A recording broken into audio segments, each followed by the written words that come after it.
Agora essa chamada está sendo gravada. Olá, pessoal. Espero que todos estejam bem. Sejam todos muito bem-vindos ao nosso terceiro colóquio no Filosofia da Consciência. Já fizemos 2 colóquios anteriores, né, tratando de temas que guardam relação com uma série de assuntos que envolvem ciência, espiritualidade e a discussão multidisciplinar que esses temas envolvem e que exigem, né? Então, estamos aqui de novo para mais uma conversa.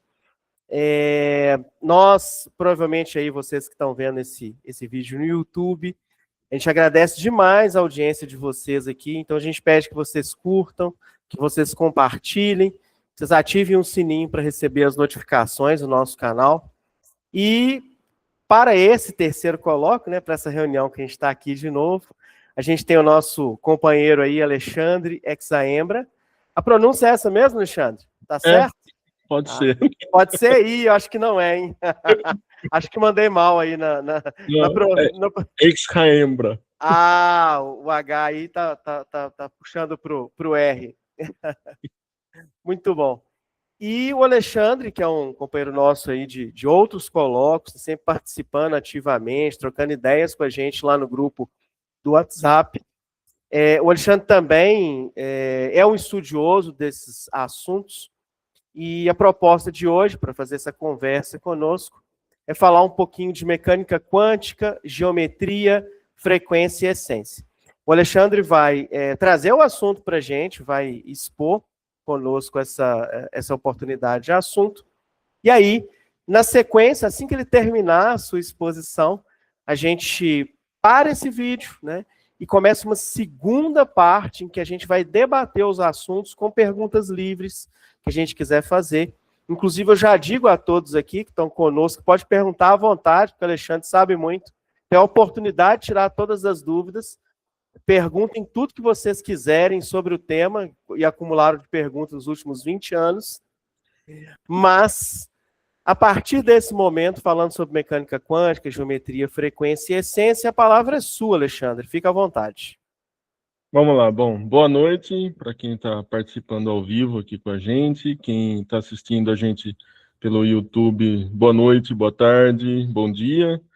E vamos lá, vamos começar. A ideia dessa apresentação é a gente falar um pouco de mecânica quântica, geometria, frequência, essência. A gente vai abordar de uma maneira um pouco diferente da convencional, vocês vão perceber durante toda a apresentação, não é uma abordagem costumeira que a gente vê por aí, mas eu acho que é bem interessante. Começando a falar do átomo, né? Na verdade, vou ter que passar por informações que são de conhecimento geral, mas é importante para a gente montar a linha de raciocínio. Bom, o átomo é a menor estrutura existente capaz de determinar e distinguir os diferentes elementos da matéria, né? Que ele é composto pelo núcleo atômico, que são os nêutrons e os prótons, e por uma nuvem orbital de elétrons.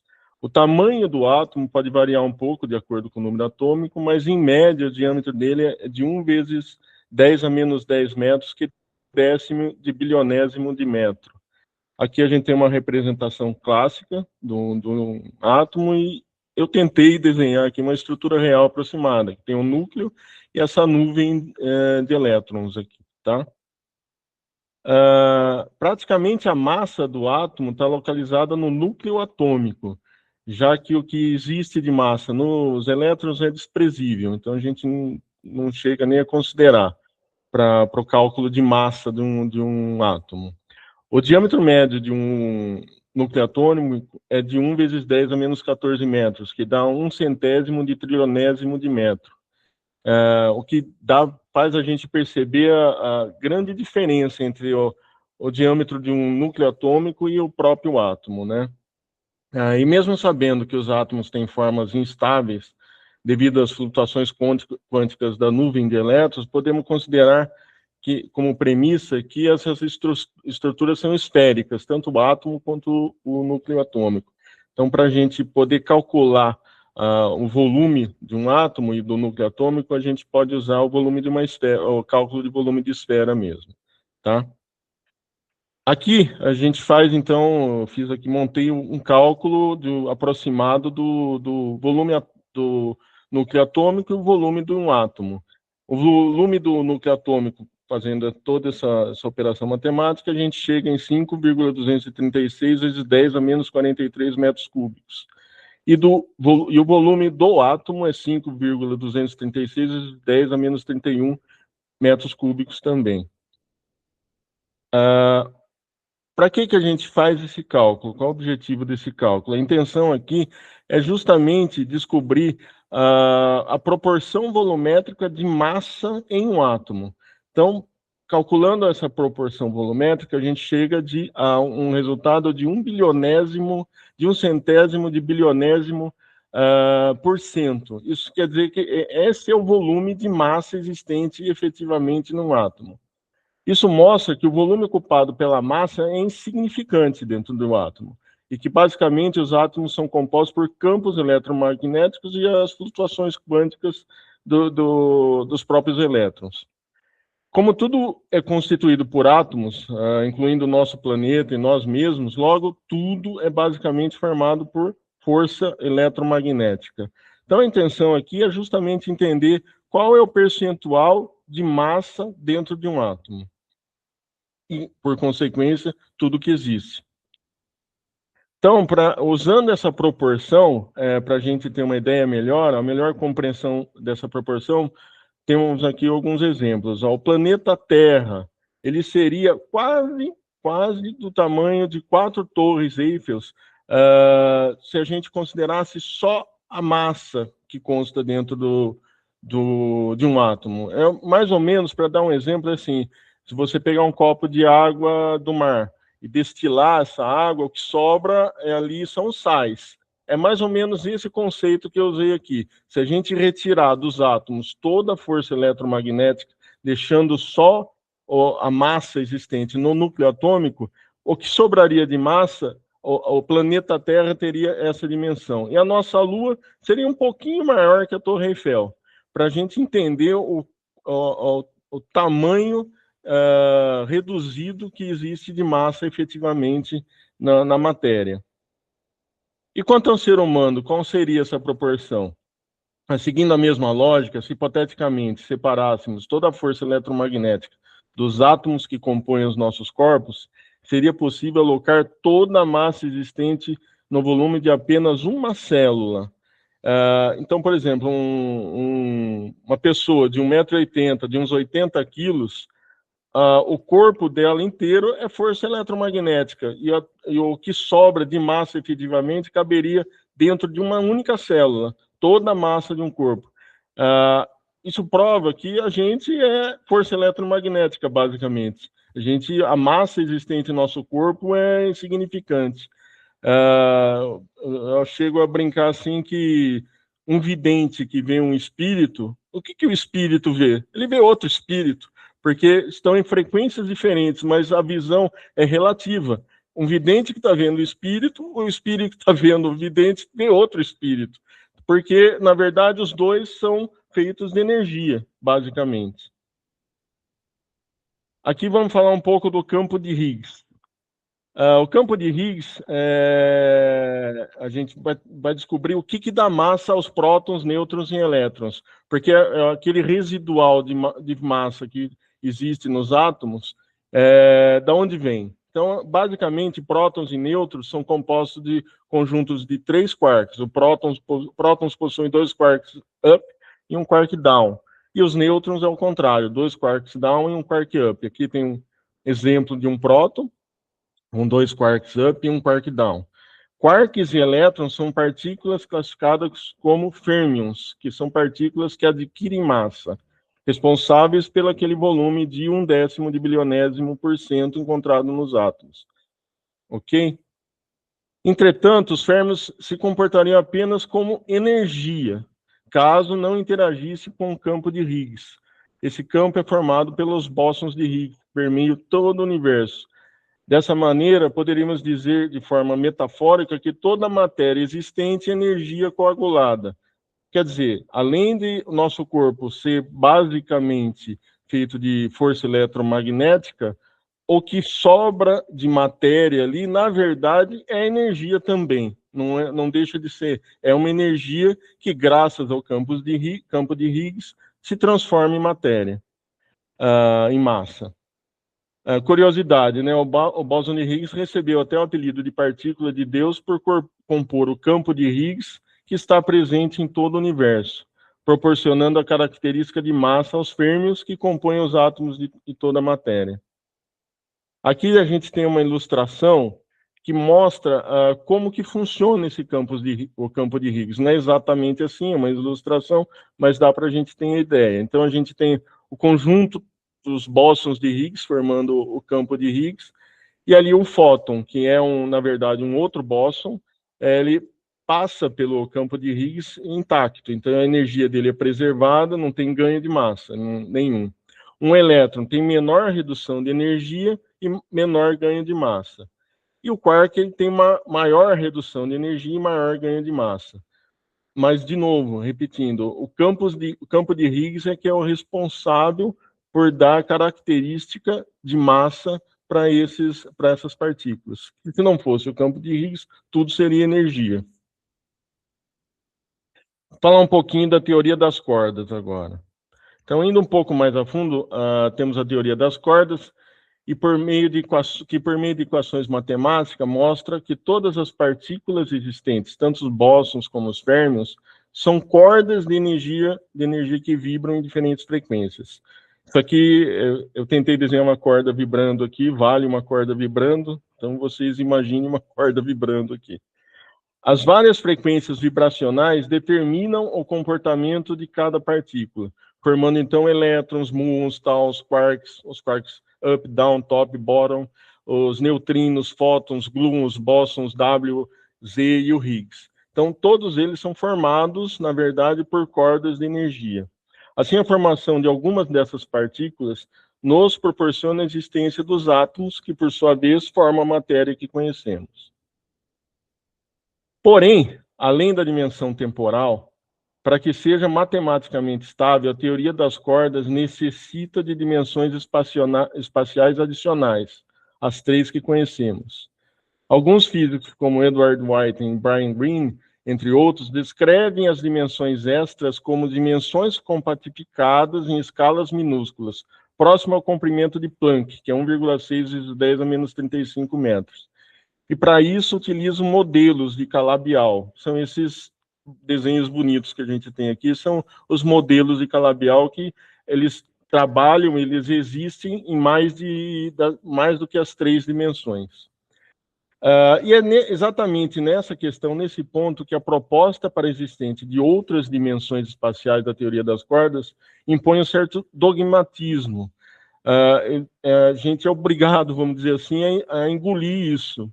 Pois os modelos de calabial são algebricamente viáveis e são baseados na geometria keuleriana, que é abstrata. Isso é um ponto importante que a gente tem que guardar. Isso está dentro da geometria keuleriana, que é abstrata, mas não existe na geometria clássica, que é a física. Falar um pouco mais da geometria. Então, a geometria se divide em vários segmentos. A gente tem a geometria clássica, que é basicamente o que se aprende na escola, que é euclidiana, analítica, trigonométrica. A gente tem a geometria abstrata, que é a algébrica, e a keuleriana, que é o que a gente estava tratando até agora, dos modelos de calabial. Tem a geometria riemanniana, que se divide entre a hiperbólica e a elíptica. A gente não vai tratar disso agora. E a geometria lorentziana, que é a que trata da relatividade geral, das curvaturas do espaço-tempo. Também não vamos tratar disso agora. Vamos focar mais na geometria clássica e na abstrata. Geometria clássica, a gente tem ali o espaço infinito, que é definido por três dimensões espaciais: comprimento, altura e largura. E essas três características fundamentais, é obrigatório na geometria clássica essas três características, dessas três dimensões. Elas são infinitas, são perpendiculares entre si e são interdependentes. Assim, as novas dimensões propostas em decorrência da teoria das cordas não poderiam existir por serem compactificadas.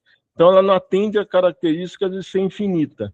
O fato dela ser compactificada, ela ela burla essa questão da infinitude. Então, não seria real, vamos dizer assim, não atenderia à realidade. Além disso, as argumentações para a existência dessas dimensões compactificadas estão baseadas em suas escalas minúsculas e que dentro da física não seria possível elementos menores que o comprimento de Planck. Ocorre que, na geometria clássica, isso não corresponde à realidade. Vamos pegar esse exemplo aqui. Imagine um cubo, que é um elemento tridimensional bem simples. Mantém o comprimento x e a altura y, mas divida a largura z ao meio infinitas vezes. Então, a gente tem um cubo e vai dividindo ele ao meio infinitas vezes. No cálculo ali, a gente tem o limite de n tendendo ao infinito, então é z dividido por 2 elevado a n. A largura z tende a zero, porém nunca será zero. Então, por mais que a gente divida esse cubo no meio, ele sempre vai existir, nunca a largura z vai ser zero, fazendo com que o elemento tridimensional seja preservado. Assim, estruturas infinitamente menores que o comprimento de Planck, que é 1,6 vezes 10 a menos 35 metros, poderia geometricamente existir. Essa ainda pertenceria às 3 dimensões espaciais. Ou seja, os modelos de Calabi-Yau não podem ser considerados como evidências de novas dimensões espaciais, pois, embora sejam algebricamente viáveis, dentro da geometria algébrica, eles são viáveis, eles são matematicamente viáveis. Ainda estariam contidos nas 3 dimensões da geometria clássica. Então, essa quarta, quinta dimensão existente nos modelos de Calabi-Yau não existiriam dentro da geometria clássica. O hipercubo, aqui já não tem mais relação com a questão da teoria das cordas, mas é um outro exemplo usado. O hipercubo é um elemento geométrico de 4 dimensões, que, embora siga parâmetros geométricos euclidianos, tem sua base geométrica na geometria algébrica, que é abstrata.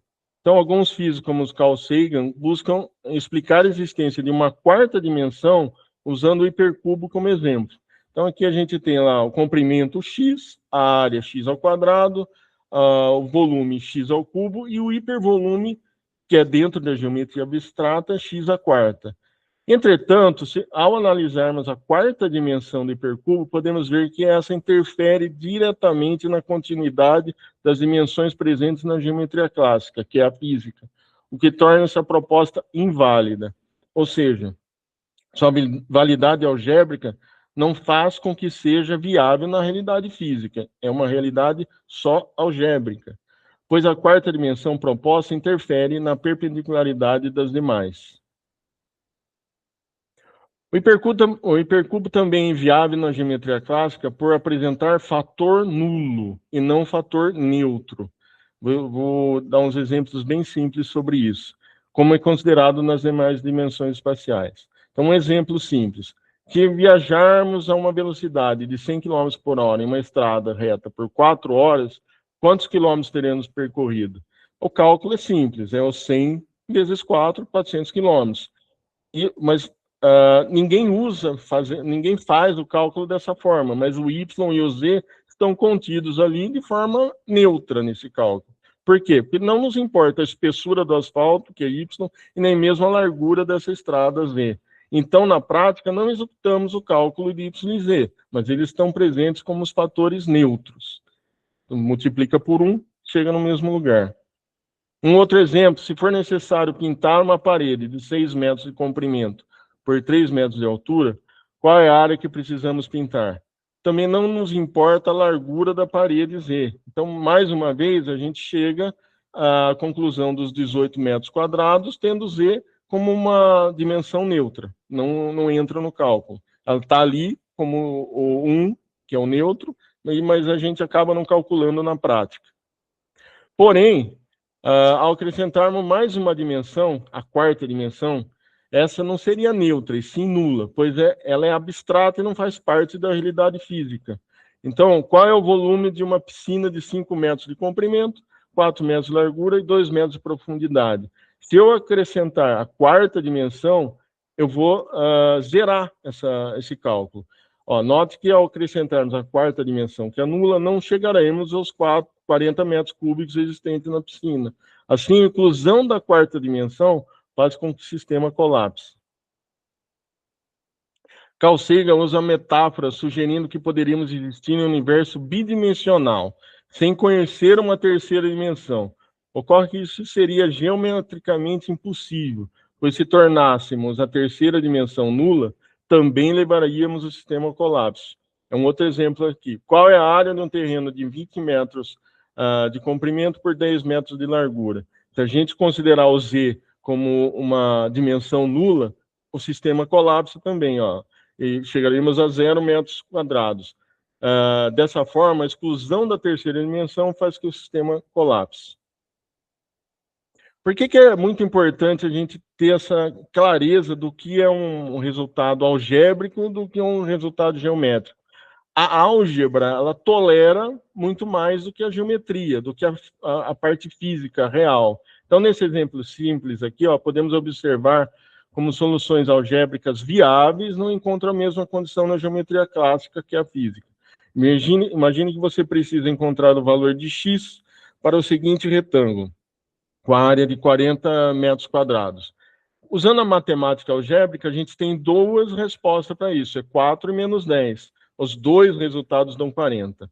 Mas na geometria clássica, a gente não pode fazer isso. A gente teria só o resultado 4, porque o menos 10 não se encaixa, não existe dimensão geométrica negativa. Então, não funciona na geometria clássica, funciona na algébrica. Esse é um ponto importante.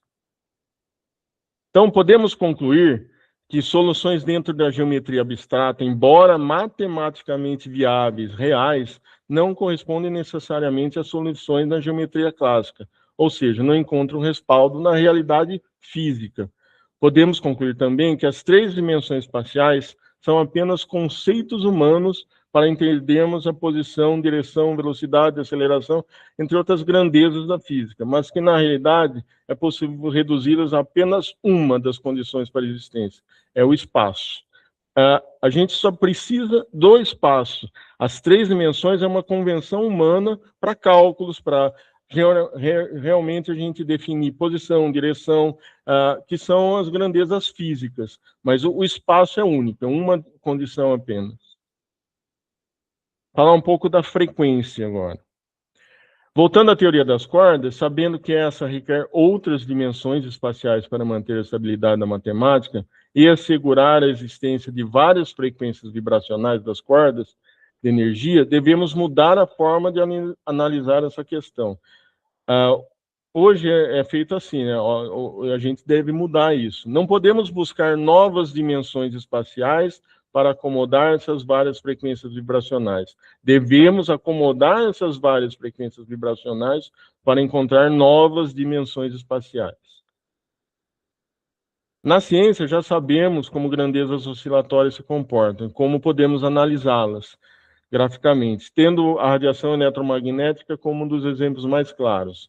Então, a gente tem uma grandeza oscilatória aqui, que são as ondas eletromagnéticas, e a evolução delas e como ela forma espectros. A gente tem a rádio, micro-ondas, infravermelho, a luz visível, que é, de fato, o que a gente enxerga naturalmente. Temos ultravioleta, raio-x e raios gama.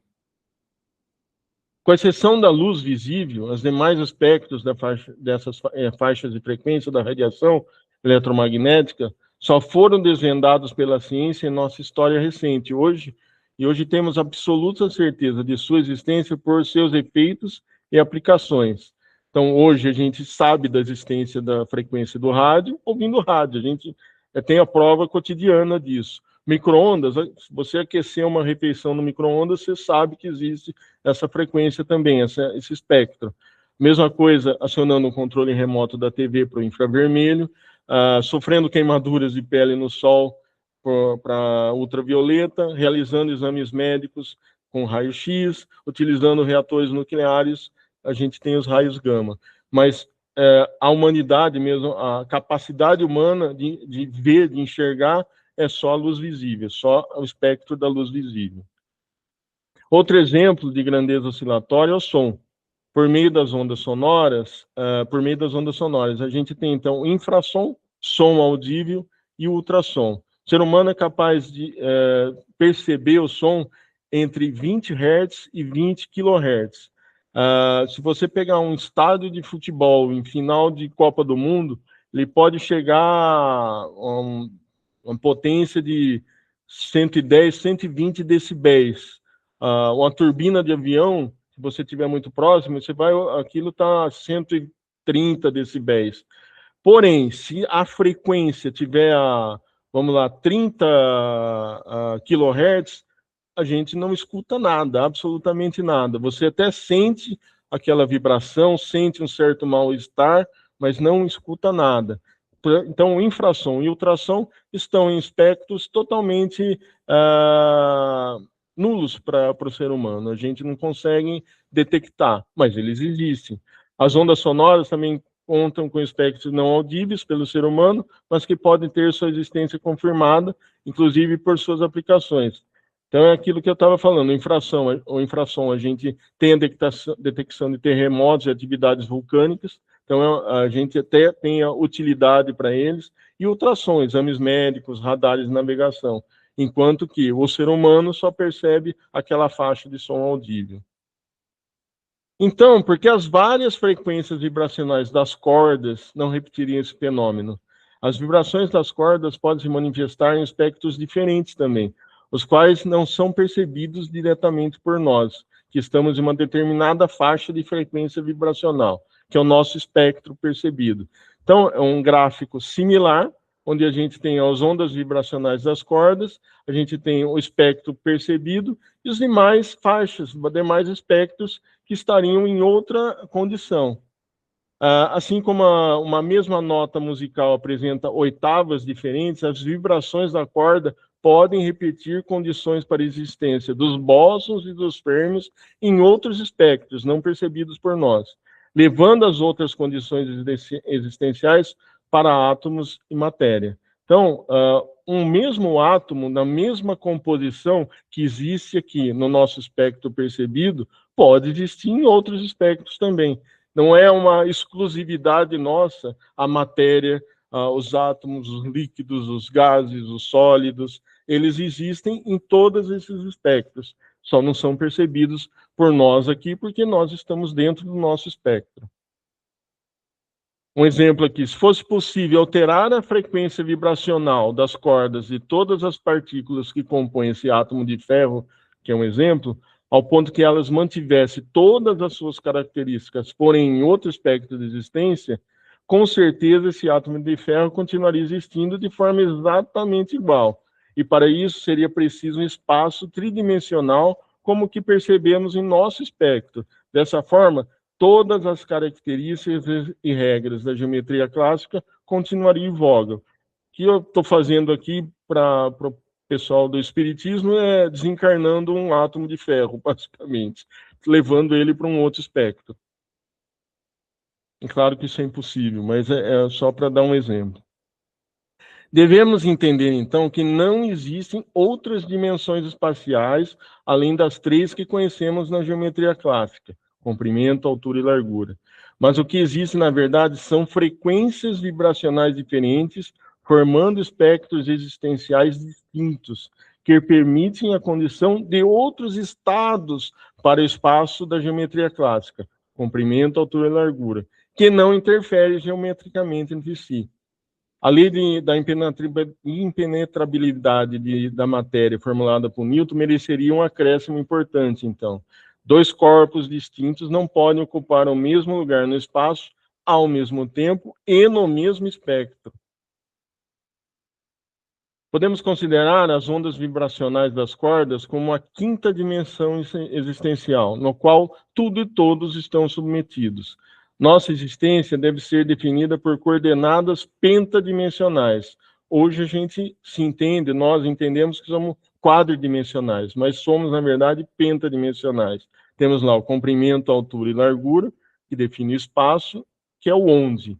Temos o momento, que é a definição do tempo, que é o quando, e a frequência, que é a definição do espectro, qual. Então, para definir a nossa coordenada, a gente tem que responder onde, quando e qual. É isso que define onde estamos, o momento que estamos vivendo, o espaço e o espectro. Falar um pouco agora sobre a essência. Vamos ressaltar que o exemplo da alteração da frequência vibracional das cordas, das partículas que compõem o átomo de ferro, para que esse transitasse para o outro espectro de existência, é inviável e, na verdade, seria pouco inteligente, visto que seria necessária a imposição de uma quantidade enorme de energia. Então, assim, é claro que não existe uma transferência de um átomo ou qualquer outro de matéria para uma outra frequência. A energia para isso seria muito grande. Então, o corpo físico existe aqui e existe a essência.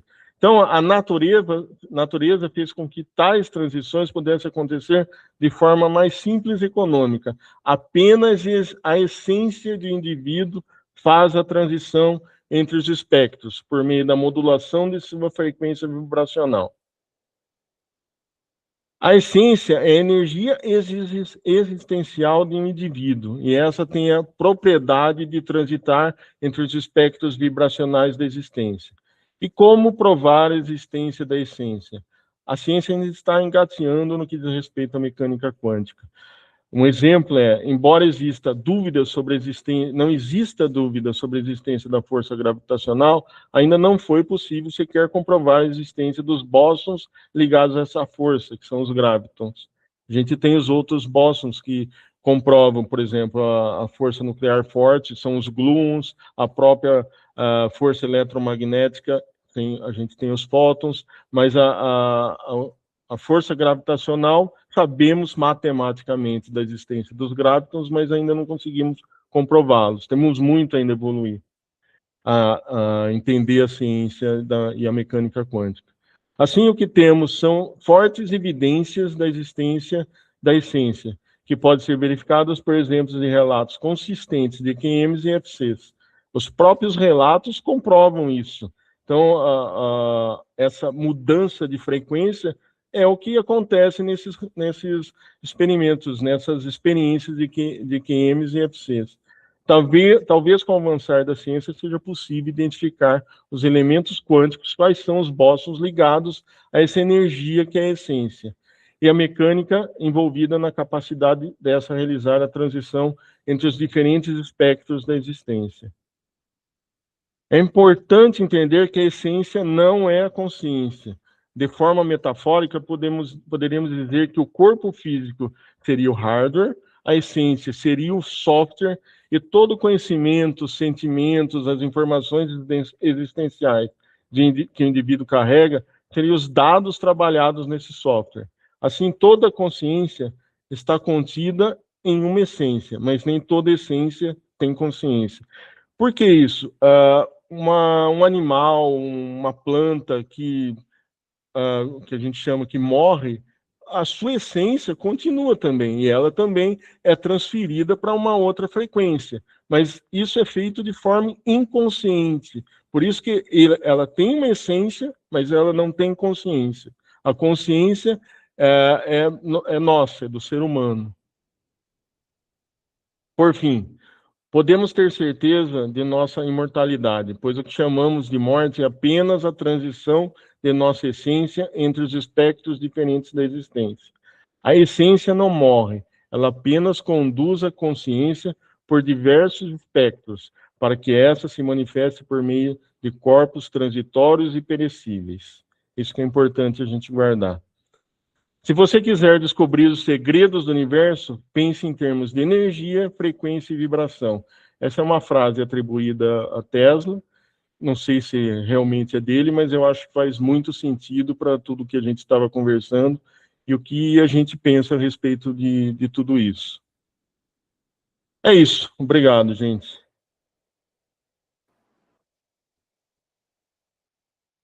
Muito bem, senhor Alexandre.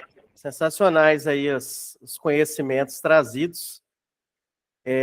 Caso você queira deixar de compartilhar a tela, fica à vontade, tá?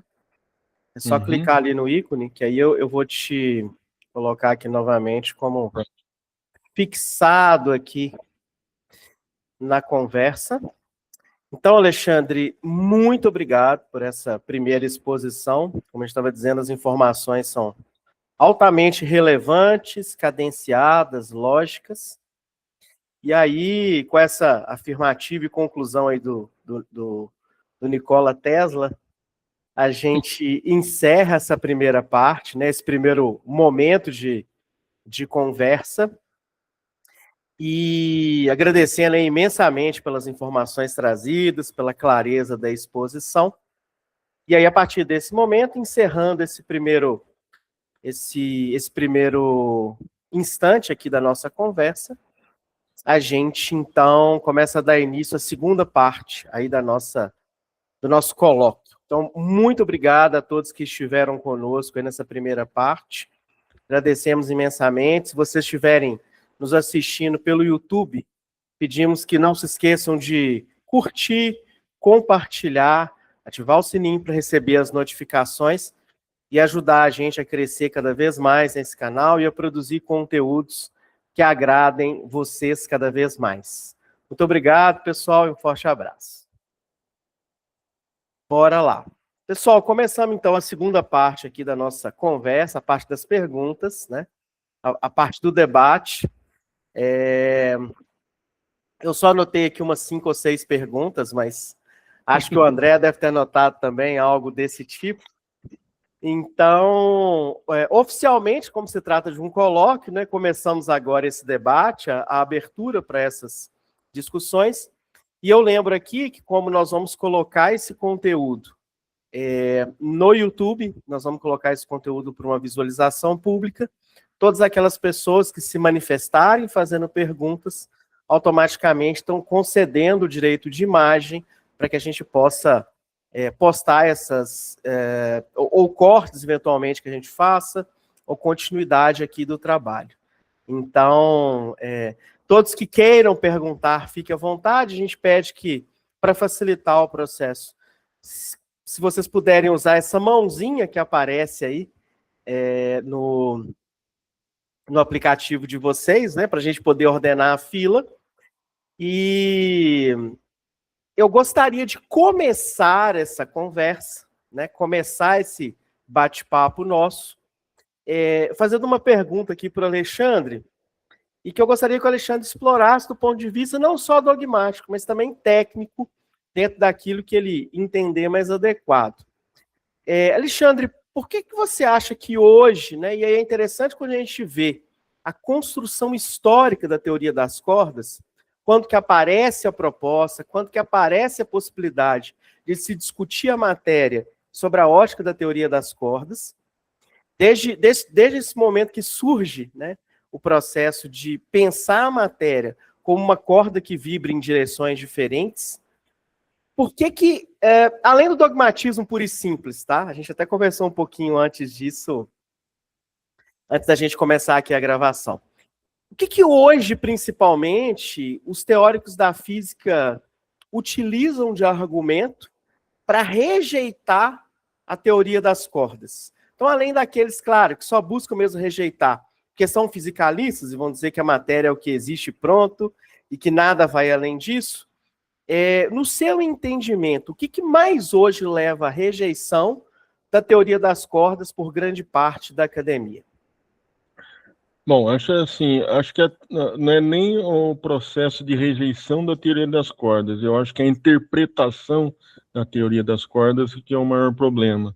A gente vê físicos que matematicamente enxergaram, viram, chegaram a conclusões de outras dimensões necessárias para a existência desses bósons e dos férmions em várias condições, e buscaram uma resposta dentro da matemática algébrica, que é o que eu estava mostrando, e é real, matematicamente é real, mas não explica efetivamente a questão espiritualista, a questão da transição, da mudança de frequência de existência.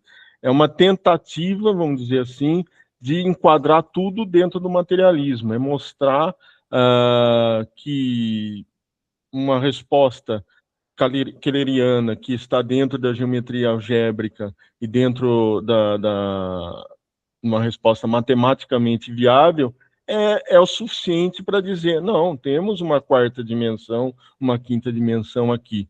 Então, é a busca pela resposta que atende o que eles precisam. Porém, é aquilo que eu estava explicando. Algebricamente é real, mas fisicamente é inviável.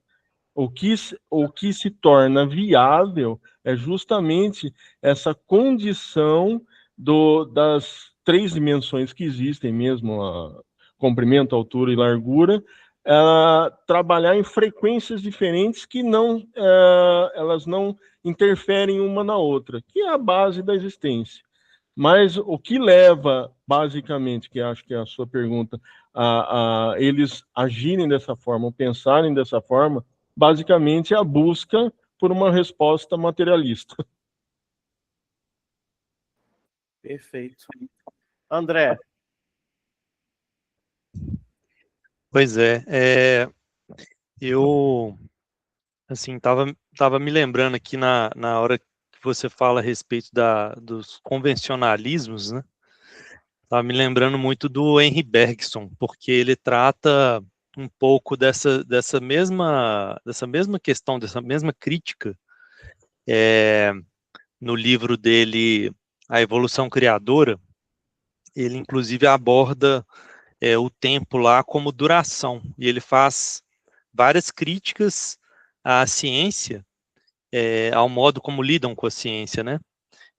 Justamente colocando esses convencionalismos que o pessoal acaba passando por necessário, né? Então, passa aquela impressão de que toda aquela estrutura que está sendo utilizada ali, ela é essencial, né? E aí ele vai demonstrando através do raciocínio dele ali que não, que na verdade é um pouco ilusório, né? E ele compara, por exemplo,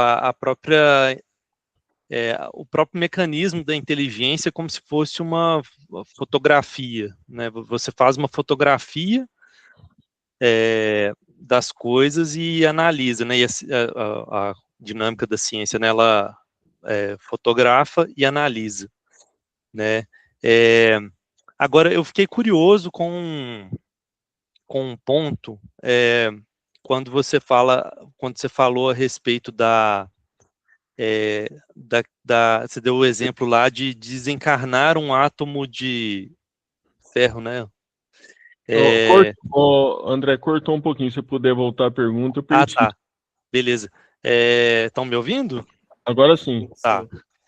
Quando você deu o exemplo, né, você falou a respeito da possibilidade de desencarnar um átomo de ferro, né? Uhum.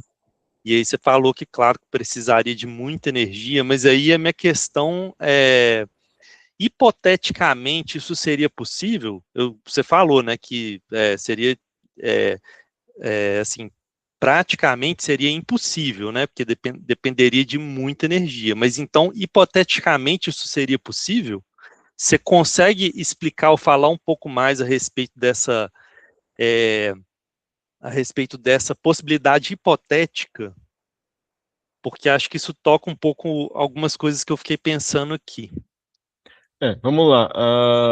Vou usar o exemplo do som, da música.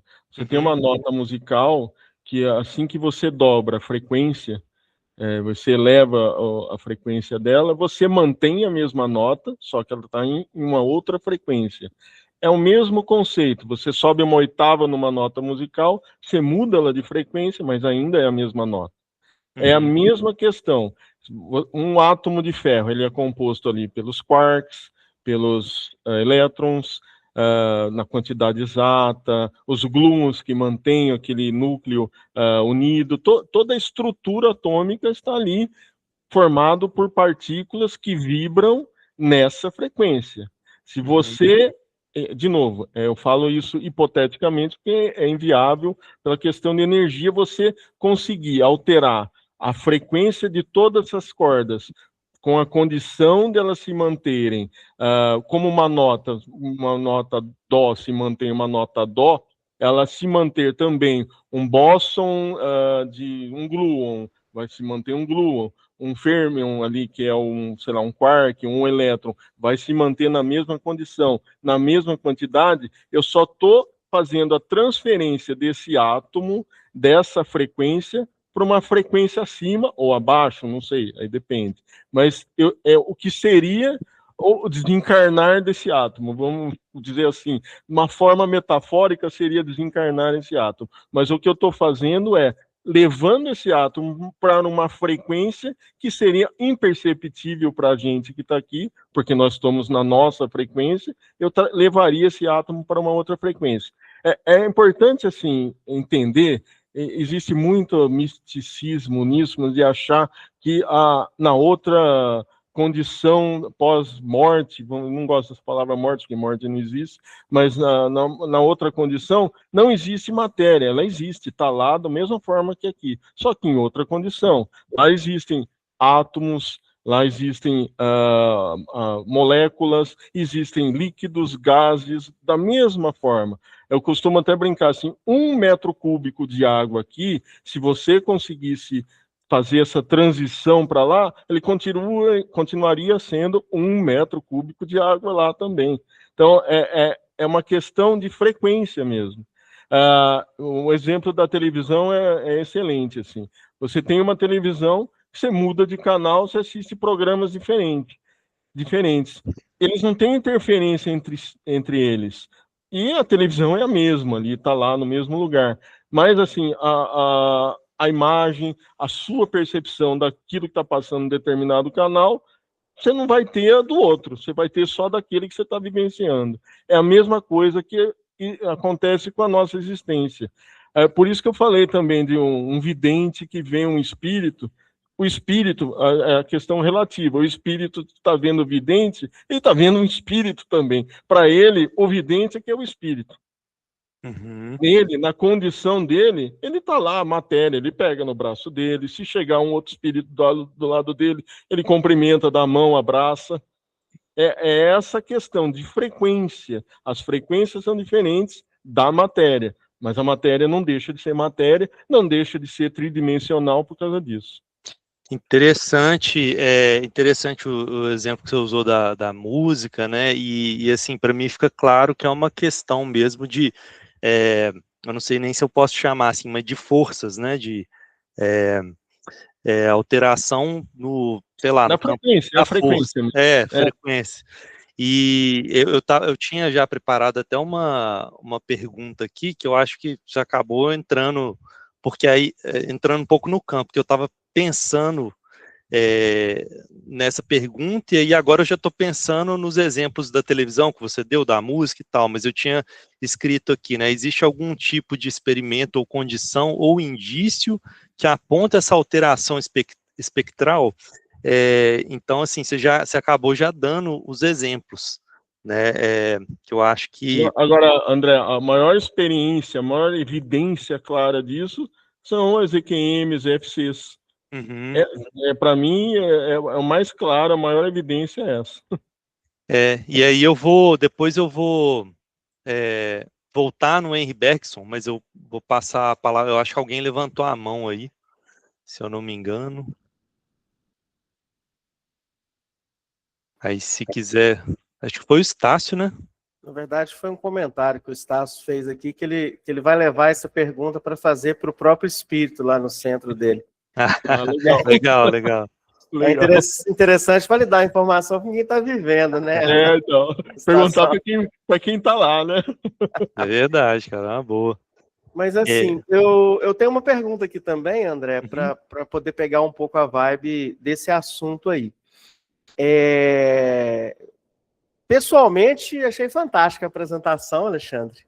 E acho que essas informações cadenciadas são muito legais.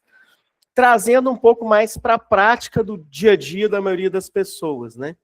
Então, por exemplo, a gente tem aqui conosco pessoas que são espíritas, pessoas que são católicas, pessoas que são agnósticas, pessoas que não se enquadram numa determinada religião, pessoas que são espiritualistas, enfim, nomenclatura pouco importa. A ideia aqui, e que é uma pergunta que se ouve muito falar sobre isso, e aí eu vou fazer duas perguntas, mas dentro do mesmo foco, tá? Em primeiro lugar, se a base da matéria é uma corda que vibra de maneiras diferentes no espaço, e essa frequência diferente dá origem às nuances entre as matérias, né? Peraí, vamos lá. A diferença entre as partículas. Entre as As partículas. variações dão as diferenças entre um bóson, um fóton. Assim, se você pegar um fóton e vamos lá, um elétron, os dois estão na mesma frequência nossa, assim, no mesmo espectro nosso, por exemplo, mas com frequências diferentes, tá? O que leva ele a um outro, não sei se era essa a sua pergunta, estou me adiantando, o que leva a um outro espectro é a mudança dessa frequência a um nível tal como eu dei de exemplo o da nota musical, que ela se mantém com a mesma nota, porém com uma oitava acima. Perfeito. E aí, dentro dessa toada, você imagina, por exemplo, que a gente sempre falou da mudança de frequência envolve energia. É o que você disse para a gente. Eu consigo mudar a frequência desde que haja um acréscimo de energia naquele sistema. Você, dentro dessa lógica e dentro desse sentido, você acha que tem alguma lógica dizer que, por exemplo, o pensamento, uma força da oração, por exemplo, seria suficiente para alterar essa vibração de alguma forma? Sim, eu acho que exatamente. Não do corpo físico, tá? A matéria aqui é o que eu disse, o corpo nunca vai ser possível fazer a transição de um corpo inteiro, mas a essência, que é essa energia que carrega a consciência, que é lá que está a oração, que está o pensamento positivo, essa sim transita entre essas frequências. É por isso que tanto, vamos ter pensamento positivo, vamos agir com positividade, vamos ter essa positividade para manter essa frequência elevada e manter, de fato, a condição energética elevada. Não do corpo. O corpo é consequência. O corpo sempre é o que reflete o que está acontecendo com a essência. O corpo não causa nada, o corpo é só um meio de transporte da informação. E aí vem a segunda parte da pergunta. Como é que a gente faz para poder separar o que há de sério daquilo que é uma bobagem nessas relações entre física quântica, força do pensamento e espiritualidade aí que são vendidas por alguns gurus? O que tem de fundamento sério nisso? E o que é pura e simples bobagem que está completamente distoante do estudo de uma mecânica quântica séria? Olha, eu vou ser sincero para você, quando é bobagem eu nem presto muita atenção, então eu nem sei direito o que falam de bobagem.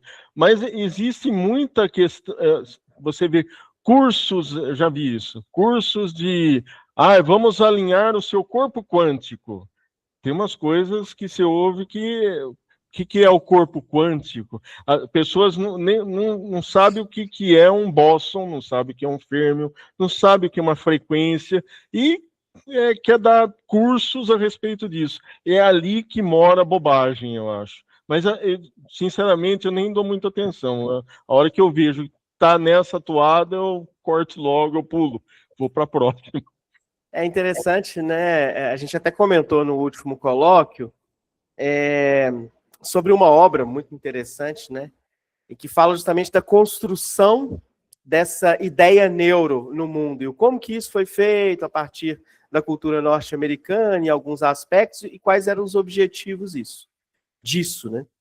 E aí o que a gente tem aqui em mente é o seguinte: do mesmo jeito que colocar neuro na frente do seu curso, do seu livro, do seu artigo, dá um pressuposto de autoridade, colocar quântico começou a ficar também. Usa para tudo. E aí Pra virou tudo. argumento de marketing. Já vi até colchão quântico. Já viu o colchão quântico? Já vi venda de colchão quântico. Falei, o que é um colchão quântico? Mas tudo bem. Se tem gente que compra, tá valendo. André, tem alguma outra questão aí? Sim, eu queria voltar na questão da mudança, né, da mudança de frequência, o exemplo da música, etc. Vocês acabaram de falar aí, né, o Luiz resgatou aí o que foi falado, né, sobre que para mudar a frequência precisa de energia, né? Eu queria que você, porque como eu sou leigo, eu me considero leigo no assunto aí, né, física. Eu preciso entender alguns conceitos para formular melhor minha pergunta. Então, pensando nisso, na questão da mudança da frequência, precisar de energia. Queria que você me falasse de entropia, porque entropia acho que tem relação com a desordem, né? Então eu queria entender, né? Queria que você falasse um pouco sobre isso. Qual que é a relação, ou existe ou não existe relação aqui da entropia com mudança de frequência, né? E essa questão da necessidade de energia. A necessidade de energia, vamos lá, está relacionada, vamos lá, tentar ser o mais didático possível. Imagine a corda vibrando a uma frequência X. Se você for mudar a frequência dela para ela sair do nosso espectro e ir para um espectro superior, você tem que acrescentar uma energia para que essa vibração aumente. Ao mesmo tempo, se fosse ao contrário, fosse para reduzir essa frequência, também é necessário acrescentar essa energia para minimizar a frequência, a vibração dessa corda. Então, o que a gente entende disso? É que essa mudança teria que ser, de novo, é impossível levar um átomo de ferro para uma outra frequência, mas assim, essa mudança de frequência necessitaria, além dessa energia gigantesca, e necessitaria de uma, vamos dizer assim, de uma harmonia para que todos os elementos daquele átomo tivesse a sua alteração de frequência na mesma condição, porque senão esse átomo desintegraria. Então a ideia seria necessário, o que na verdade a gente não é possível fazer, mas seria necessário uma alteração consistente e igual em todas as frequências da mesma forma. Não sei se eu respondi essa pergunta. Então eu acho que encontrei a relação com a entropia, porque esse argumento da entropia, às vezes ele é utilizado por materialistas. Eu não sei se alguém pode me ajudar aí, o Estácio, ou talvez o Luiz. Eu sei que ele é usado às vezes esse argumento, né? Porque obviamente quem traz esse argumento, eles pensam materialmente falando, né? Unicamente do ponto de vista fisicalista. Então, vamos lá, qual que é o conceito de entropia? É desordem, né? Então, esse argumento, se eu não consigo me recordar direito, mas eu acho que é o fato de eles olham o sistema unicamente pelo ponto de vista ali do cérebro, né? E aí questiona a falta de interação, talvez, do espírito com a matéria. Não sei se eu estou sendo, estou chegando perto aí. Alguém? Eu acho a interação do espírito, que eu chamo a essência, com a matéria, se dá justamente por aí é uma relação, como que eu vou dizer? Aí entra uma outra questão que é muito similar à questão me fugiu o nome agora. Ai, me fugiu o nome. Mas é uma outra condição que a essência consegue se ligar a essa matéria. Não existe desordem nisso. Existe, ao contrário, não é uma entropia. Existe, de fato, uma questão bem consistente, bem coesa ali para que isso funcione. Eu vou chegar no ponto onde eu quero chegar.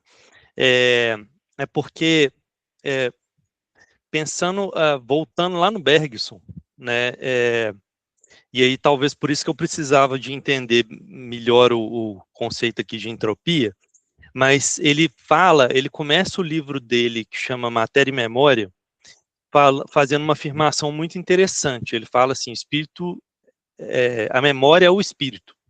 Ele coloca esse termo lá. E isso é interessante porque A Evolução Criadora, que é um outro livro dele, né, ele vai tratar o tempo inteiro a respeito de duração, e ele vai fazer essa relação com a memória também. E é interessante que que a informação ela se comporta um pouco diferente da matéria. Então, eu estou trazendo esse apanhado, né, porque eu fiquei pensando muito aí nas coisas nas coisas que você apresentou. E você trouxe coisas que foram quebrando um pouco a lógica comum, né, que a gente vê, tipo, da matemática e tal. E uma coisa que eu fiquei pensando, cara, esse negócio me apanhou no meio do caminho. A matéria, por exemplo, se eu pego uma barra de chocolate, né, eu divido, sei lá, quebro ela em duas lá, né, não sei se barra de chocolate vai ser o melhor exemplo, né, se a gente divide, a gente está separando ali, tá, sei lá, tá havendo uma certa perda ali, né, já quando a gente fala de informação, não, se você divide o conhecimento em dois, né, e aí pensando em pessoas, né, por exemplo, você multiplica o conhecimento. Então, eu posso julgar isso a nível de informação. E quando a gente fala de informação, a gente está falando de forma também. Por isso que eu acho que esse pensamento que me chegou aí talvez valha. Então, a informação, ela é estranha, né? Então, vamos pensar aí em essência. Estamos falando dentro do contexto de essência, né? A informação é estranha porque quando divide ela por dois ou por mais vezes, ela, na verdade, ela se multiplica, né? O comportamento é o contrário. Né? Então, fiquei pensando muito nisso e linkando com essa afirmação do Bergson, memória é o espírito. Que a informação, você não divide a informação, você Uhum, replica a informação. uhum, Então, é o que você estava falando, a informação, quando você passa a informação para uma outra pessoa, você não perde essa informação, você está justo. replicando. Então, não existe uma divisão. Por quê? Uhum, Porque a informação é a consciência, parte da consciência que é suportada pela essência do indivíduo, e essa consciência, ela só adquire, por isso que é evolutiva, ela só evolui, não vai perder informação, nem na transição de frequência também não se perde, porque uhum. ela é carregada por essa essência. E aí eu me lembro de outro autor, que é o Rupert Sheldrake, que ele fala de campos mórficos. E aí eu me lembro que alguns exemplos didáticos lá que ele dá é como se ele fala que o comportamento, né, que a natureza cria hábitos, e ele fala que o comportamento é como se você pegasse uma roda e ficasse girando ela na areia de uma praia, né? Ela vai fazendo um sulco ali, e esse sulco só vai se aumentando. Então, pensando até nessa questão, nos exemplos, né, que você usou da música e tal, talvez a gente esteja falando de uma modulação, né, alguma forma de modulação, né, a gente esteja falando de modulação de forma, né, então eu fiquei pensando muito a respeito disso aí, mas como eu disse, a barreira aqui no caso é que eu sou leigo na questão da física e talvez eu não conseguiria me expressar bem. O que você quer dizer com modulação de forma? Qual forma? Eu acho que é justamente essa questão das transformações, por exemplo, né, o exemplo aí do desencarne do átomo de ferro, né? Então, eu acho que a gente está o tempo inteiro tratando de alteração, quando a gente fala de alteração de frequência, né, talvez seja essa frequência seja uma atuação direta ali na forma, né? Já que né? E o espaço ele está dotado disso, né, também. Sim, é isso que eu quis trazer também, que o espaço é tridimensional aqui e em outras frequências. O que muda é o átomo que está nessa frequência não é percebido em outra. Então, o átomo que está aqui, o corpo que está aqui não é percebido em outra, a não ser quando existe um médium ou vidente que ele acaba tendo e consegue fazer essa interferência entre essas frequências. E aí ele consegue tanto ver o espírito e o espírito vê ele, tanto ele se comunica com o espírito e o espírito se comunica com ele. Essa nomenclatura espírito é meio estranha, porque, na verdade, o espírito de lá é o espírito de cá. Aqui, os dois são. É questão de ponto de vista. Até o Estácio tinha comentado aqui, ó, da questão de... ele vai fazer a pergunta para os espíritos. Muitos espíritos nem sabem disso. Eles não vão perceber que eles estão vendo uma pessoa aqui e não vão perceber essa condição de espírito para eles. Então, isso é uma questão meio de conhecimento, nível de conhecimento desse espírito para ele entender que ele está vendo o espírito. Isso acontece aqui também. Tem muita gente que tem uma vidência e não sabe que está tendo uma vidência. Acha que é alguém aqui. Então, é meio complexo isso. Quer falar alguma coisa, Luiz? Que eu tenho outra aqui, qualquer coisa. Quero sim. Ó, o Estácio também. Diga aí, Estácio. Pode ir. Opa, eu queria acrescentar assim que quando o Alexandre fala o átomo mudar de frequência, falando mais precisamente, quando a gente usa frequência nesse sentido, a frequência é mais uma analogia, né? Porque a frequência aqui já é o que a gente já sabe, né? Essa oscilação da matéria mesmo que a gente observa. E aí tem o espectro do infra ao ultra, né? No caso do espectro eletromagnético. Então a gente só consegue imaginar que teria que ser um outro eixo, um outro nome, uma outra propriedade para falar de que o átomo está mudando lá para a dimensão espiritual, fazendo essa transmutação, digamos, né? A gente, então, quando usa a frequência disso, é até útil para falar enquanto analogia quando a gente fala de frequência aqui, mas não é a mesma coisa. Não é uma frequência eletromagnética, né? Não está mudando... a gente se entende pelo raciocínio, né? Mudança de frequência, mas acho que essa é a confusão no meio espiritualista, entendeu? Teria que ser uma outra coisa. Mas é outra coisa, é esse o ponto. Não é uma frequência eletromagnética. O nosso campo eletromagnético, a nossa frequência eletromagnética está aqui no nosso espectro existencial. O que altera, a frequência que eu estou falando que se altera, é a frequência dessas cordas, de novo, como exemplo da nota musical. É a transição dessa condição, desse átomo, que é só um exemplo mesmo, que é impossível transferir esse átomo, mas fazer com que a frequência vibracional desse átomo seja transferido para um outro espectro. Essa questão. Um exemplo em que isso cabe bem a gente está debatendo esse ponto é nos fenômenos de transporte, né? Um objeto some aqui, o espírito mesmo diz que ele faz sumir aqui e aparece em outra localidade aqui no físico, né? Um amigo meu mesmo falou que a avó dele era uma beata, devota, católica, e esqueceu objetos na casa de praia. Rezou, e o objeto apareceu em cima da televisão. E todo mundo tinha procurado esse negócio em casa e ninguém tinha achado. Aí é uma transferência não de espectro, mas é uma transferência de espaço. É uma mudança.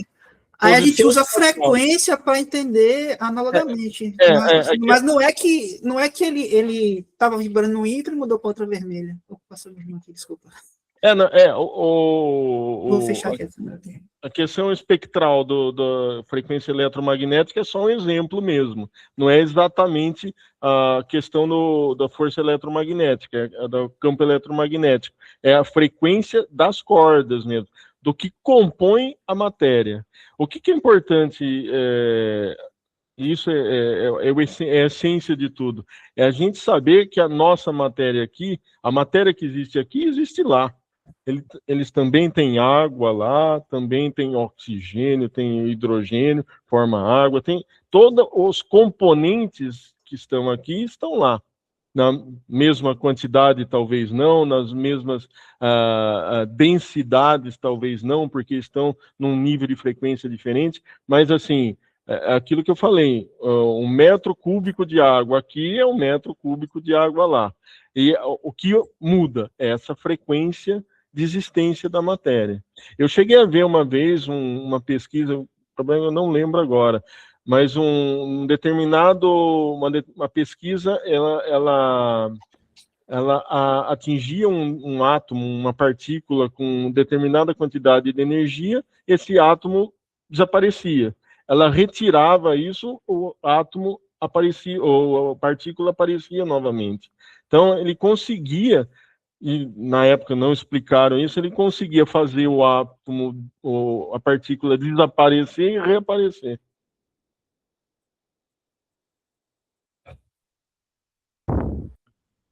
Bem interessante. Estácio, você quer comentar alguma coisa nesse sentido? Não, talvez mais para frente, pode continuar outra pessoa aí.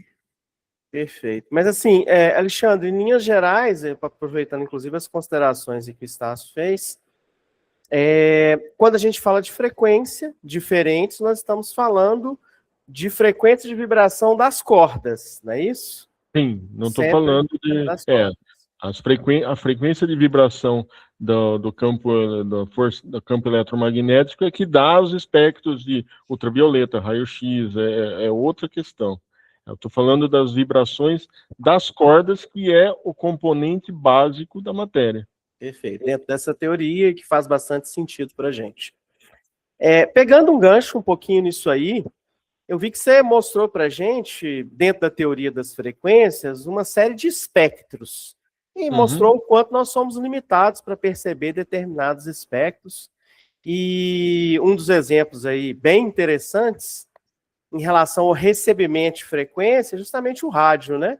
Você consegue sintonizar várias rádios no mesmo aparelho, porque o aparelho recebe em frequências diferentes, que a gente chama de faixas, né?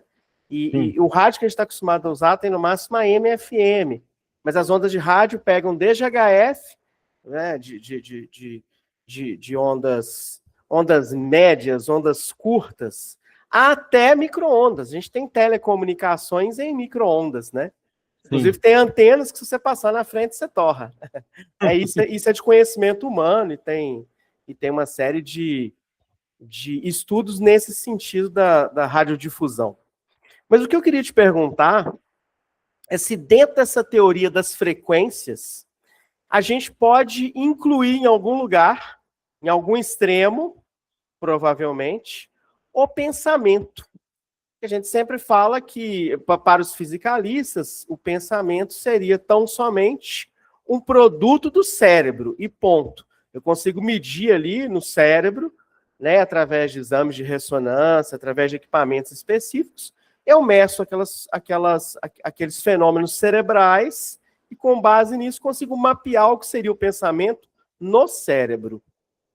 Seria possível falar, dentro dessa teoria das frequências, em um pensamento para além do cérebro?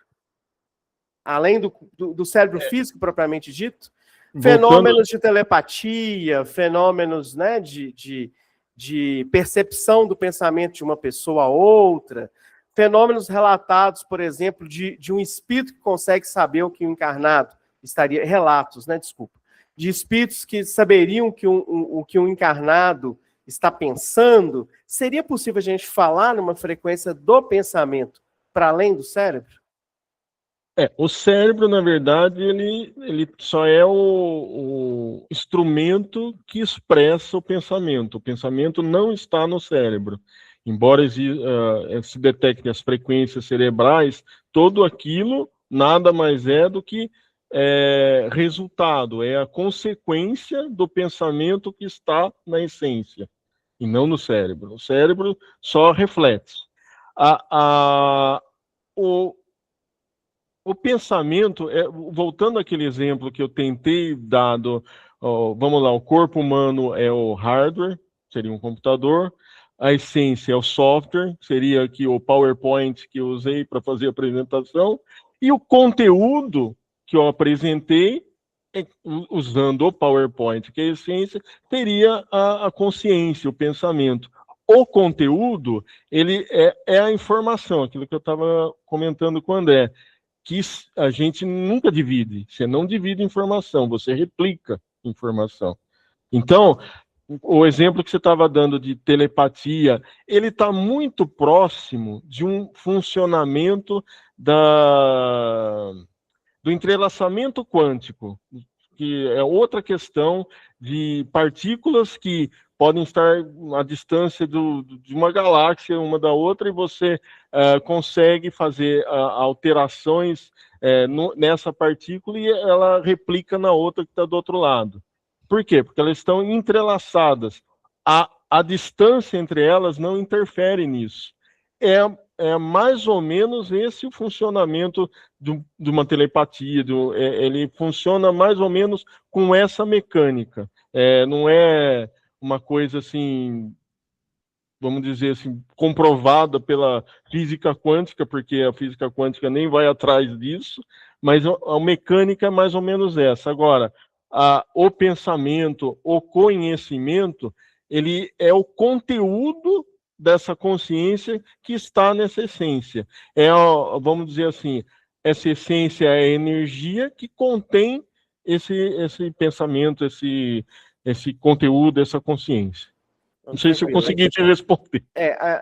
Eu acho que a pergunta aqui, talvez, vou até refazer para ela talvez ficar um pouco mais clara, admitindo que nós somos mais que pura e simplesmente, que o pensamento seja pura e simplesmente efeito do cérebro, porque ele é da essência, foi o que você trouxe para a gente e demonstrou ao longo de toda a conversa, e que o conteúdo é transmitido de uma pessoa para outra.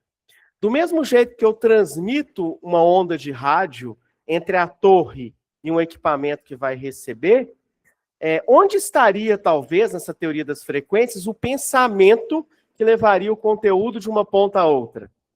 Aí que esse é o ponto, esse é o enigma, porque um rádio, por exemplo, a frequência eletromagnética é que leva essa informação nas ondas do rádio. É mais palpável.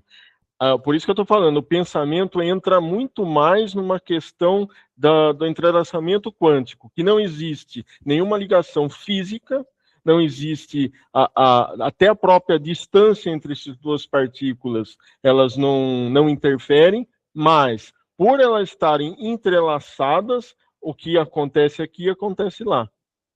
É mais ou menos essa mecânica de uma transmissão de telepatia, alguma coisa nesse sentido. E aí, nesse caso... Não existe uma onda que transmita essa informação. E assim, de maneira bem breve, você consegue falar um pouco para a gente desse entrelaçamento quântico, que poderia ser essa forma de transmissão do conteúdo do pensamento? O entrelaçamento quântico é estudado na física quântica, que é justamente os experimentos que existem, já comprovados, de partículas que estão bem distantes uma da outra, e o que se consegue, uma alteração que você faz através de um campo magnético em uma dessas partículas, ela resulta numa condição dessa partícula, e isso se replica na outra que não sofreu essa mesma interferência. E não importa a distância, não existe nenhuma ligação entre elas. Perfeito. André, você tem mais alguma questão aí? Tenho. Bom, sobre aí nessa linha aí de rádio, a questão da transcomunicação instrumental, né?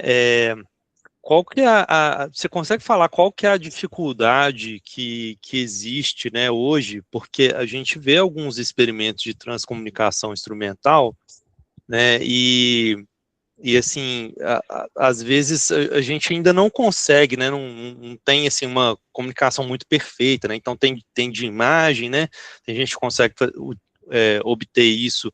Tipo, acho que a Sônia Rinaldi, né, Luiz, consegue Não, obter. eu queria perguntar o que é transcomunicação instrumental primeiro.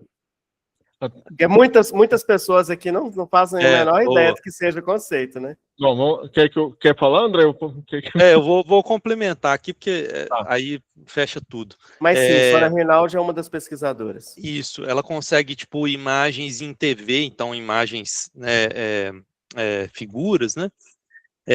E também a gente tem a de áudio, né? Mas sempre assim, a gente nunca vê de forma tão impecável, né? Então eu fico pensando a respeito da dificuldade que a gente tem de conseguir aparelhos. Você consegue falar um pouco a respeito? Então, primeira do Luiz, né? Depois essa.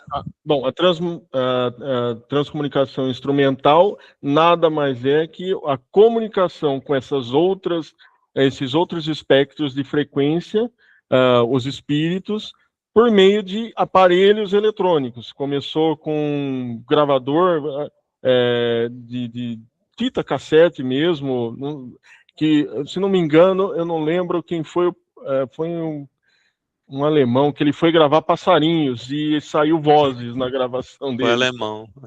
Acho que foi um alemão, não lembro o nome agora. E a partir daí começou a evoluir para outros tipos de metodologias. Hoje se faz com computador, com celular, com equipamentos que em determinada condição você consegue captar essa mensagem, essa imagem, esse som desses outros espectros.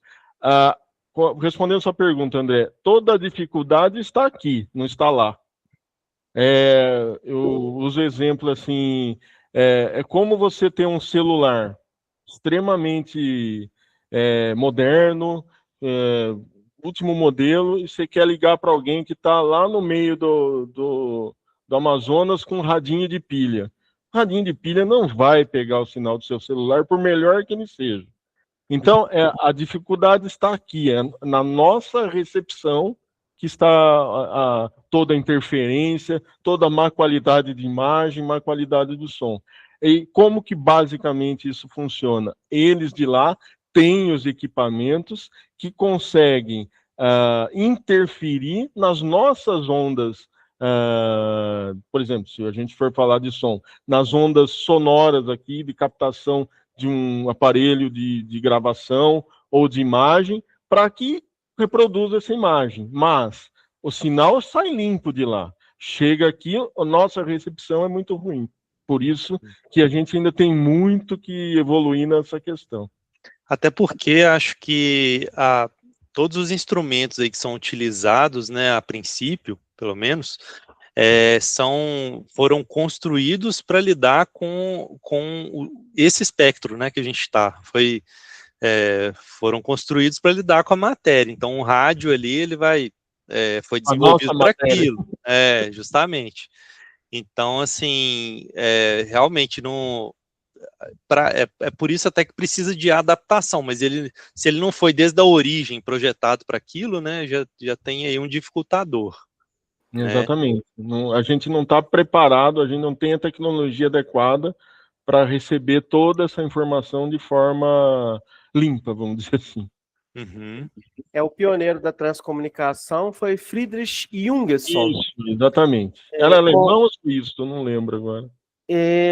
Não me recordo agora. Foi na década de 60. Isso. Outro que eu me lembro que teve também pesquisa sobre isso foi o padre Landel de Moura, que é o patrono da radiocomunicação brasileira, que também captou alguns, eles chamavam de psicofonemas na época, né? E grande parte dos físicos materialistas mais tradicionais vão dizer que era pura e simples captação de outras frequências de rádio através da fita cassete ali, né, que fazia a gravação, ou da tecnologia que estava disponível na época. Mas o padre Landel de Moura, que é o patrono da radiocomunicação brasileira, ele é conhecido Brasil. pelos fenômenos, né, pelos estudos, por ser um dos pioneiros da radiocomunicação, de trazer os equipamentos para o Brasil, mas um completo desconhecido em relação às pesquisas de transcomunicação instrumental, né, de ter sido pioneiro nessa área. Mas é interessante nesse sentido. Exatamente. Vale lembrar também, né, que essas tecnologias que a gente tem, querendo ou não, ainda está muito recente, né? Então, acho que até assim o conhecimento e instrumentos que a gente tem ainda está muito limitado. Se for ver, tem pouquíssimo tempo, né? Na verdade, eu não vejo espero que um dia isso mude, mas eu não vejo um interesse em desenvolvimento de equipamentos adequados para isso. Mas, quem sabe, um dia. Hoje, no cenário atual, basicamente, só a Sônia Rinaldi e os colaboradores, né, nos projetos que ela atua, basicamente, que estão nesse esforço de produzirem novos equipamentos. Existem outros expoentes internacionais desse assunto, mas a grande maioria é bem restrita nesse cenário, né? Justamente. O Estácio quer fazer alguma pergunta? Eu lembro que eu já vi dizendo que Chico Xavier falou que por volta de 2050, um grupo de pesquisa que não seria pessoal da transcomunicação, subtendidamente algum grupo de universidade mesmo, iria captar sem querer um sinal desses aí, e aí o negócio ia para frente, alguma coisa assim. Sim, eu lembro, eu ouvi isso também, que ele... Ou grupo de pesquisa, ou iria aparecer mesmo nas televisões. Eu acho que ele falou naquele programa, no programa Pinga Fogo. Pinga Fogo, né? Ele comentou que, sem querer, técnicos em uma indústria de equipamentos eletrônicos iam captar a frequência de outros espectros, e aí que começaria a comprovação de tudo isso que a gente está falando. Mas vamos esperar, né? Tem que esperar. Eu fico pensando muito a respeito aí nesse tema, né? A respeito da vontade como motor, né? Do pensamento, né? E o quanto que isso é de fato forte ou não. Aí veio a questão do entrelaçamento quântico que você falou, né? Então, mudou um pouco essa ideia que eu tinha. Mas, de fato, acho que muito do que a gente for experimentar vai depender de instrumento, né? As experiências, né, individuais, elas existem desde sempre, né? Mas a gente vê que perante, pelo menos assim, a comunidade científica, isso foi discutido aí nos outros colóquios, né? Exaustivamente, a gente vê que existe a barreira mesmo. Existe a barreira, né, da resistência cultural aí.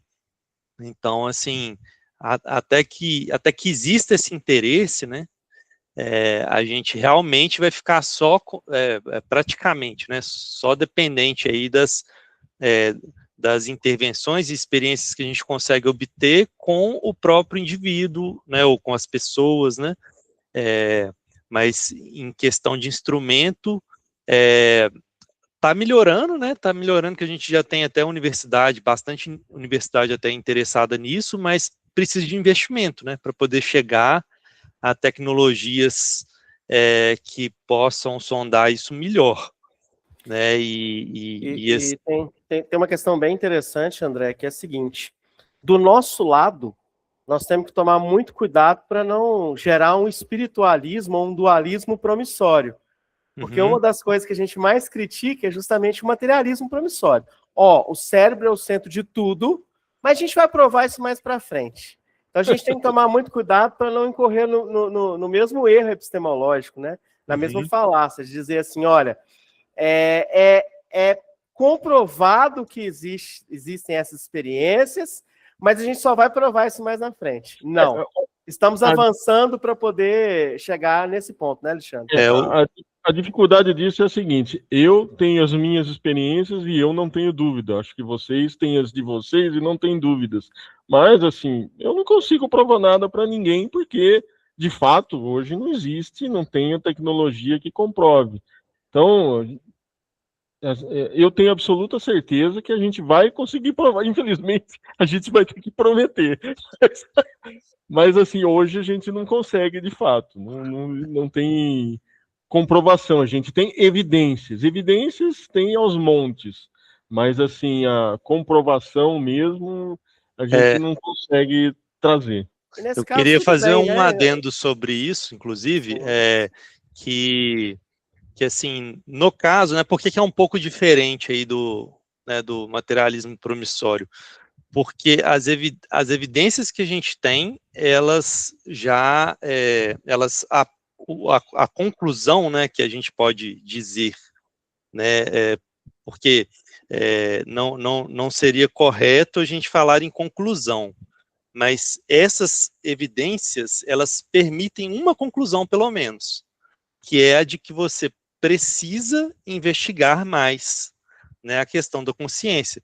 Então, todas as evidências que a gente tem a respeito, né, da sobrevivência da consciência após a morte, né, a única coisa que elas permitem concluir nesse momento, né, é que precisa de investigação, precisa de mais investigação. Ou seja, ela já corrobora com a afirmação de que é necessário que a gente desenvolva tecnologia, que a gente desenvolva instrumentos para poder investigar isso. Então, isso já pode ser dito, né? E aí, só que aí, no caso, a gente depende de quem tenha dinheiro, de quem tenha boa vontade, né? Então, assim, realmente, acho que inevitavelmente vai ter um chão pela frente, porque as universidades precisam ser convencidas, a comunidade científica precisa ser convencida de direcionar o dinheiro para isso, né? De pegar e falar, olha, vamos desenvolver sei lá, pensar aqui a respeito, vamos ver como é que a gente poderia formular um experimento aqui para poder comprovar isso. Temos um objeto de pesquisa e um objetivo de pesquisa. Ok, vamos desenvolver, então vamos ver se é real ou não. Então, nesse ponto a gente chegou e está faltando essa caminhada. Então, a gente vai depender de dinheiro e de boa vontade, não tem como. Eu acho até que a questão de investimento é o mais importante, porque há muito tempo a gente tem vários relatos de EQM, FCs, e isso, de fato, são evidências assim, excepcionais, mas não servem como comprovação. Eu acho que a partir do momento que a gente tiver um equipamento que consiga captar uma imagem nítida, clara, do outro lado, com alguém passando uma informação clara, nítida, e que seja comprovado que essa pessoa está lá nesse outro espectro, aí a gente consegue falar, olha, está aqui, o que mais precisa? Então, eu acho que falta investimento e ainda o desenvolvimento da tecnologia mesmo. Isso aí. Perfeito. Muito bem. Só para a gente já caminhar para a finalização aqui, e aí óbvio que qualquer um dos presentes que queira fazer uma pergunta, a gente ainda está em tempo. O Alexandre só tem disponibilidade para mais 4 horas aí, caso a gente tenha mais perguntas. Mas a Adriana Bright comentou aqui no chat, e ela disse que ela queria compartilhar uma frase que tem um certo engajamento nessa conversa nossa, que é uma frase de Jacob Berzelius, que é um químico sueco, e que tem uma referência aqui que ela nos passou, de 1807. A energia é a força vital que permeia tudo o que existe, desde os átomos até os pensamentos. Exatamente. Muito bom. Então a gente... de tudo que a gente estava falando até agora. Uhum. Sintetizou bem, né? Exatamente. Então, não havendo mais perguntas, não havendo mais questionamentos, para esse tema que é realmente fantástico, Espero ter Alexandre, contribuído aí com muito informação. obrigado por ter trazido esses conhecimentos para a gente. Muito obrigado por ter cadenciado também a apresentação aí e trazido essas informações. E lembrando aqui para todos que estejam nos assistindo eventualmente no YouTube, a proposta nossa, acima de qualquer coisa, é jamais fechar o tema. O que a gente quer trazer aqui são mais argumentos à contribuição. Tanto eu quanto o André, que tocamos o projeto Filosofia da Consciência, nós não somos cientistas, nós somos divulgadores científicos. Então, qualquer informação que julguem relevante, deixa aqui nos comentários, aqui embaixo para a gente vai atrás. Se vocês também quiserem trazer temas para que a gente discuta, fiquem à vontade, entrem em contato conosco no @Filosofia da Consciência, lá no Instagram. A gente também tem um blog, filosofiadaconsciência.wordpress.com. Lá a gente tem alguns artigos, lá a gente tem outras formas de contato. E vocês também podem encaminhar um e-mail para a gente, para o filosofiadaconsciência@gmail.com. Muito obrigado por estarem conosco até esse momento. Não se esqueçam sempre de curtir, compartilhar, ativar o sininho para receber notificações. A gente agradece imensamente ao Alexandre por essa oportunidade de partilha, de conversa, e estaremos aqui num quarto colóquio em breve para poder trazer mais um tema relevante, mais um tema que faça sentido para a gente. Muito obrigado a todos e que a gente possa continuar cada vez mais avançando nessa discussão, mostrando que o materialismo é uma visão válida de mundo, mas não é a única. Obrigado, gente. Obrigado. Valeu.